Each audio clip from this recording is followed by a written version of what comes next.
Thank you. Means a lot.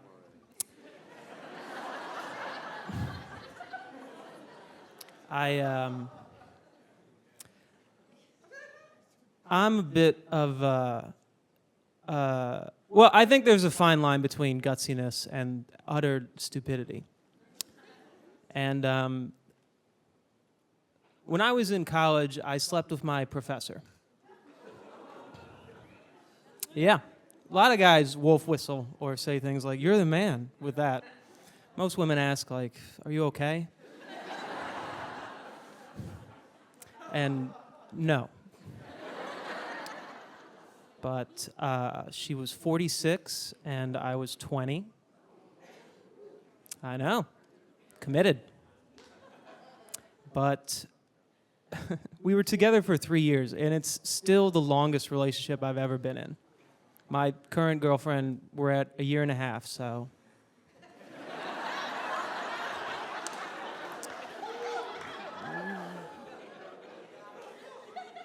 The whole reason we met, well, we met in college.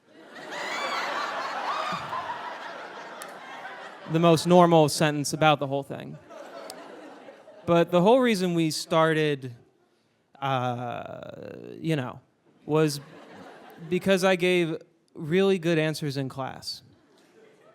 I know. Participate.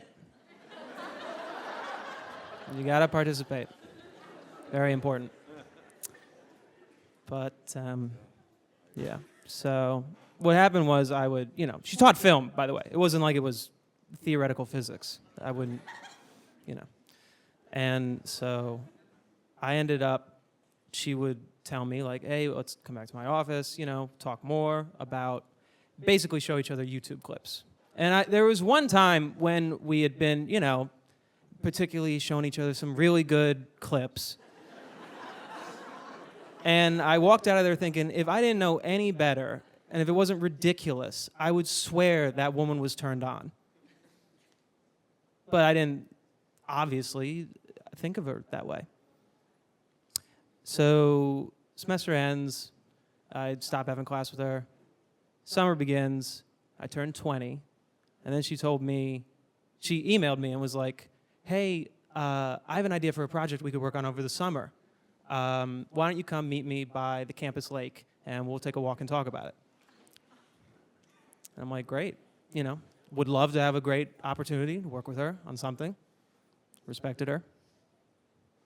I walk up, and the first thing she says to me is, "I'm just so lucky that I have a perfect peach." Yeah, I said, "What?" And she said, and she goes, "My pussy. It's like really symmetric and nice." And I said, and I for real said, "Honestly, Professor, I don't even think guys care about that. I don't know when."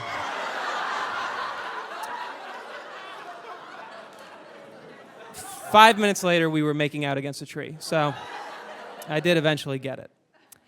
She convinced me, her project was a film, but she also was like, "You should be an actor. You're very thoughtful, and you're kind of cute, and I think you would have good, if you learned, you could really be a really good actor." So she bought me an account to some casting website, and I started going out for self-tapes, which is where you tape it yourself. So we're going through self-tapes. I'm applying to anything that's like young, white, male, anything. And we find one part, and it's a self-tape, and it says it's for this thing called Little Joe, and it's a short film, and it pays $500 a day for 2 weeks of filming. And the part is for Little Joe. They're trying to cast that. And I'm looking at the scene that they give you to read, and I'm realizing it's a nude scene. And then I see in the instructions after I had applied, they sent over an email saying, "Hey, you can, don't be afraid to look at the script. We just want to see how you move, make sure it's a full body shot, and don't be shy, winky face emoticon." And now I know that's not how any of that works. You can't, what are you fucking kidding me? You can't just self-tape with a nude scene. But at the time, being very gutsy, I was like, this is perfect. I have a great dick. I'm going to get this part. She had told me I had a good penis, so I'm going to get this role. I know, I'm sorry. I'm really sorry. So we film it. It was during the summer, so it's like during the, school was let out, so there was no one there. So we actually filmed it in the library's basement, which is where the TV studio was, with a camera. It was where the cameras were. And so we, filmed it, 2 takes, and I thought I did a great job being naked. And we did probably the worst thing you can do with a tape of yourself nude other than send it to a stranger on the internet, which is we left it in the school computer.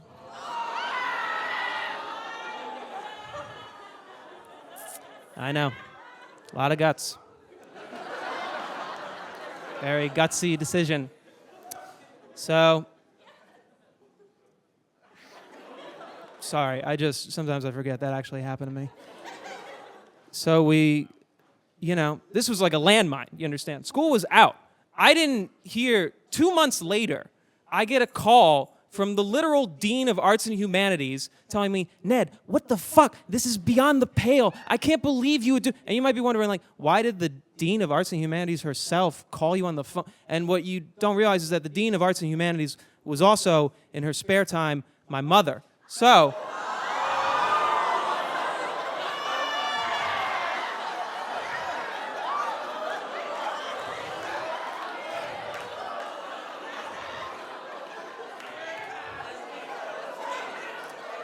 guys, I don't have much time left. So she was mad. She was so mad. She thought, I swear she thought I had did it just to spite her. That's what her whole, she was like, he definitely just left this on this computer to hurt me.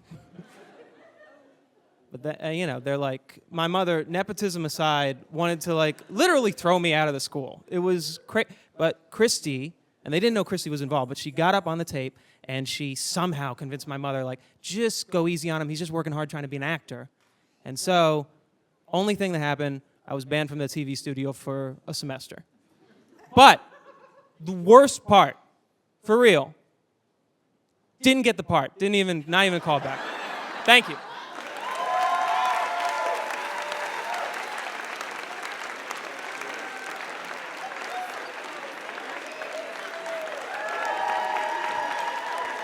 Ned Arnold, wow.